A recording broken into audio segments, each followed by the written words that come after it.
Good morning বন্ধুরা, প্রিয় কথা চ্যানেলে সকলকে জানাই সুপ্রভাত। আশা করছি তোমরা ভালো আছো, আমরাও খুব ভালো আছি। সকালে উঠে দুজনে মিলে এক্সারসাইজগুলো কমপ্লিট করে একটু গরম জল আর লেবু খেয়ে নিয়েছিলাম। তার সাথে ছিল চা, বিস্কিট আর ডিম সিদ্ধ।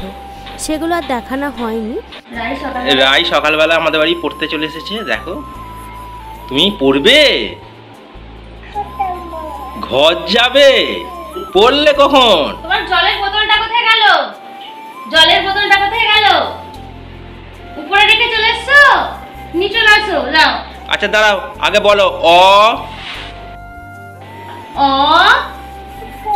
হ্যাঁ, ঘর যাব, আমরা দুটো লাইন পড়বো। অ। চলো, টাটা টাটা। ওর খালি গায়ে নাকি ওর গরম লাগছে, তাই খালি গায়ে ব্যাগ বোতল নিয়ে চল যাও টাটা টাটা। সিদ্ধরা ঠাকুর দেখতে যাবেনি? টাটা দিয়ে দাও। ওটাতে কি নিবি? ওটাতে ভাড়া, ওটা পাতি লেবু তো, ওটা খাবি তুই? যা, ঠিক আছে, টাটা।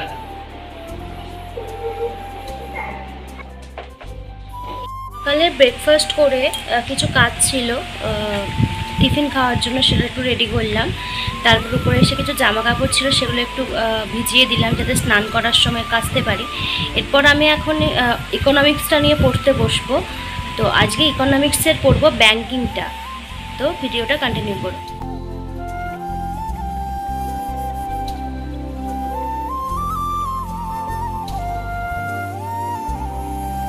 ইকোনমিক্সের ব্যাংকিংয়ের কিছুটা অংশ পড়ে নেবার পর আমার কিছু জামা কাপড় ছিল যে ভাদ্র মাসে যেটা রোদে দিতে হয়, সেটা টাইম পাইনি, তো সেইটাই রোদে দিচ্ছিলাম।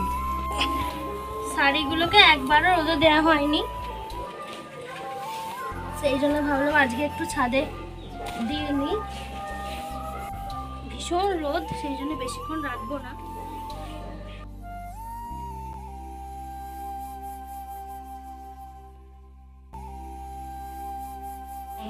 পরিমিতি ত্রিভুজ অধ্যায়টা করে নেবো। ত্রিভুজের যত ধরনের কনসেপ্ট রয়েছে সবটাই আমরা কভার করবো।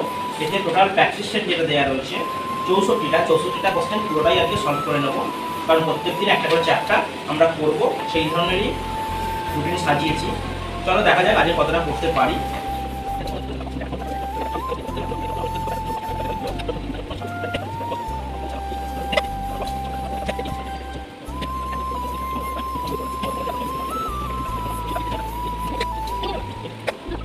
ম্যাথ প্র্যাকটিস করার ছিল, তারপর থেকে আর ভিডিওটা কন্টিনিউ করা হয়নি। তারপর খাওয়া দাওয়ার পর একটু রেস্ট নিলাম, আর এখন প্রায় সন্ধে হয়েই গেছে। জামা কাপড়গুলো ফোল্ড করে নিলাম, নিচে যাব এবার। আর তারপর একটুখানি পড়াশোনা করব, টিফিন করতে হবে। তো তারপর তোমাদের সাথে দেখা। মায়ের বাড়িতে ফোন করেছিলাম, শুনলাম যে ওদের বেশ কিছু জায়গায় এখনও 1 কোমর করে জল আছে, আর কোথাও আবার 1 হাঁটু করে জল আছে। ওরা কিন্তু কোনোভাবেই বাইরে বেরোতে পারছে না। অ্যাকচুয়ালি আমাদের বাড়ি থেকে মায়ের বাড়ির ডিস্টেন্স হচ্ছে 10 মিনিট বা 15 মিনিট, আর সমস্ত জলটা ওইখানে গিয়েই মানে আটকে গেছে, চারিদিকে বাঁধ। তো ওদের সত্যি খুব খারাপ অবস্থা। আর ওখান থেকে আমি আর একটা জিনিস শুনলাম, যেটা খুবই মর্মান্তিক একটা ঘটনা আমাদের রিলেটিভসের মধ্যেই ঘটেছে। তো সেটা একটু শেয়ার করি, তার জন্যই মনটা আরও বেশি খারাপ হয়ে গিয়েছিল দুপুরের পর থেকে। সেটা হচ্ছে আমাদেরই একটা মামা আর কি, মায়ের মামা বাড়ি, মানে মামার ছেলে আর কি, তারই একটা মেয়ে। তো সবার সাথে মানে খুব বাচ্চা, ওই ক বছরের হবে, 4-5 বছরের হবে। তো সে হচ্ছে সবার সাথেই ছিল। এবার সবাই একটু গল্প করতে মত্ত হয়ে গিয়েছিল, আর ও বলছে কি ওর মায়ের কাছে যাচ্ছে। ওর মা তখন সেখানে ছিল না, মায়ের কাছে যাচ্ছে। কোনোভাবে কিছুভাবে হাতে একটুখানি নোংরা লেগে গেছিলো। এবার বাচ্চা মেয়ে, ওর মা কী করে, নোংরা হলে সবাই নাচালি যেমন হাত ধুইয়ে দেয়, ও কী করেছে, হাত ধুতে গিয়ে পুকুরে চলে গেছে। এবার পুকুরে গিয়ে হাত ধুতে গিয়ে কোনোভাবে মানে পড়ে গেছে। এবার বাচ্চা তো ব্যালেন্স রাখতে পারে না। এবার পড়ে গিয়ে হয়েছে কি, কতক্ষণ ছিল সেটা জানে না। এবার উল্টো দিক থেকে বিশ্বকর্মা পুজোর আগের দিন হয়েছে। এবার কারো মানে তার আগের দিনকে ঠাকুর নিয়ে এসেছে, ঠাকুর নিয়ে আসছে আর কি। এবার সামনের লোকটা খেয়াল করেনি, পিছনের লোকটা দেখলো কি মানে কোনোভাবে একটুখানি চুল আর একটু হাত আর কি জাস্ট ভাসছে। এবার মানে তারা তো দেখে না কিছু তো একটা হয়েছে। এবার সে না কোনো কিছু সময় নষ্ট না করে আগে সবাইকে ডাকতে শুরু করে দিয়েছে। এবার পাশাপাশি একটা কাকিমা বলো মানে যে সম্পর্ক হবে ঠিকঠাক জানি না, সে কী করছে ঝাঁপিয়ে উঠেছে, ঝাঁপিয়ে আর কি জলে পড়ে গেছে। আর প্রথমে তো খুঁজে পাচ্ছিল না, তারপরে কিছুক্ষণ পরে যখন তুলেছে মানে পুরো একদম নিস্তেজ হয়ে গেছে, কোনো রকম তার সেন্স ছিল না, আর মানে কোনো রকম আওয়াজ নেই, একদম মানে অজ্ঞানের মতো হয়ে গিয়েছিল।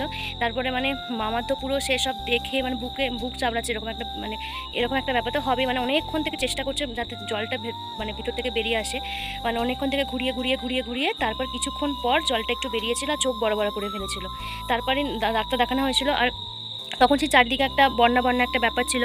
তো তারপরে নার্সিংহোমে নিয়ে গিয়েছিল, নার্সিংহোমে নিয়ে যাওয়ার পর সেখানে কোনো রকম ডাক্তার ছিল না, তারপরে হসপিটালে দিয়েছিল, সেখানে সঙ্গে সঙ্গে অক্সিজেন দিয়ে দেওয়া হয়েছিল। মানে এই 2 দিন বলছে, আমি তো ঘটনাটা আগে শুনিনি, কারণ মায়ের বাড়ির ওখানের সাথে মানে যোগাযোগ একদমই হচ্ছিল না, নেটওয়ার্কের প্রবলেম হচ্ছিল। তো তারপরে 2 দিন এখন মানে সেই ছটপটে একটা বাচ্চা মেয়ে এখন কোনো রকম ভালো কারকম কথা বলছে না, অ্যাকচুয়ালি সে তো ভয় পেয়েই গেছে। আর মানে তার সাথে যেটা হয়েছে মানে সে খুব ভালো মতো জানে, মানে এটা জাস্ট একটা মর্মান্তিক একটা ঘটনা তোমাদের কাছে শেয়ার করলাম। সেই জন্য আরও মনটা বেশি খারাপ হয়ে গেছিলো, আর ভিডিও করতেও ইচ্ছে করছিল না। যাই হোক, ঠাকুরের কৃপা সে এখন অনেকটাই ভালো আছে। আবার মানে তাদের বাড়িতে আবার একটা ঘটনা ঘটেছে সেই দিনকে বিকালবেলায়, মানে ওর যে ঠাকুমা, যেটা আমার সম্পর্কে দিদা হবে, সে আর কি ওই সমস্ত দেখে প্রচুর মাথা ঢুকেছিল, মানে কি হলো আমার, কি হলো এরকম একটা ব্যাপার, কারণ তাদের কাছেই তো ছিল, হঠাৎ করে তার মায়ের কাছে গিয়েছিলো। এবার সে আর তাদের কোনো একটা পাইপ আর কি একটুখানি ফ্র্যাকচার হয়েছিল বলে জলটা কী করেছে মানে উঠানে জল হয়ে গেছিলো, সে আবার বালতি করে ওই জলটা নিয়ে সেই পুকুরেতেই ফেলতে যাচ্ছিলো। তো তারপর সেই পুকুরে ফেলতে গিয়ে মানে ওই সব ঘটনা এমনভাবেই হয়েছে, সেই সমস্ত দেখে ওই দিদাটাও অজ্ঞান হয়ে গেছে, মাথা ঘুরে। এবার আবার ডাক্তার নিয়ে এসে কোনোভাবে এখন সুস্থ রয়েছে। তারপরে ওইখানের মামারা আবার গঙ্গা পুজো করেছে, আরও যেখানে যা পুজো দেওয়া সব কিছুই করেছে। মানে সত্যি একটা বীভৎস একটা ঘটনা, যেটা শুনে মানে আমার তো ভীষণ পরিমাণে মন খারাপ হয়ে গিয়েছিল। যাই হোক, যাদের বাড়িতে বাচ্চা আছে তাদেরকে কতটা সতর্ক থাকতে হবে সেটাই আর কি মানে বলার। মানে সামনাসামনি জল থাকলে তো মানে সবসময় একজনকে শুধু তাকে দেখার জন্যই রাখতে হবে, এই হচ্ছে ব্যাপার। তো চলো, সন্ধে হয়ে গেছে, নিচে যাওয়া যাক। এখন বাজে সন্ধে 8টা।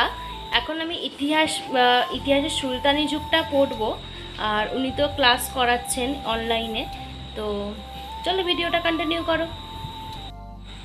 ইতিহাস বইয়ের প্রাচীন যুগটা আমার এই অধ্যায়গুলো অলরেডি পড়া হয়ে গেছে, আর সুলতানি যুগ মধ্যযুগটাও আগের দিন পড়েছি। আজকে যেটা পড়বো সেটা হচ্ছে আক্রমণ থেকে সাম্রাজ্য প্রতিষ্ঠা, সুলতানি শাসন, এটা আজকে পড়ব।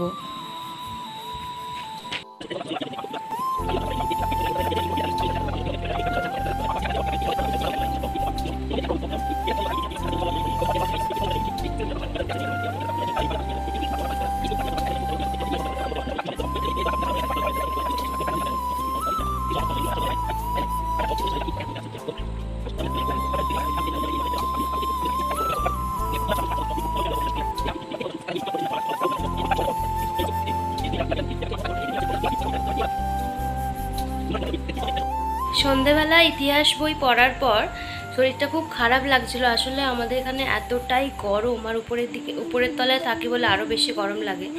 তো সেক্ষেত্রে শরীরটা এতটাই অসুস্থ হয়ে গিয়েছিল।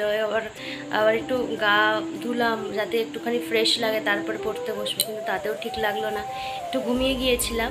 আর এখন খাওয়া দাওয়া করে ভাবছিলাম একটু পড়তে বসবো, কিন্তু ভাবলাম কি শরীরটা যেহেতু খারাপ সেজন্য ঘুমিয়েই পড়ি, কালকে যা হবার হবে। তো ভিডিওটা এখান পর্যন্তই রাখলাম। সারাদিন যতটুকু পড়লাম ততটুকুই শেয়ার করলাম, আর কিছু মেমোরেবল যেটা খুব দাগ কাটার মতো একটা জিনিস তোমাদের কাছে শেয়ার করলাম। তো ভিডিওটা কেমন লাগলো জানিও, যদি ভালো লাগে অবশ্যই লাইক কমেন্ট সাবস্ক্রাইব করে পাশে থাকবে।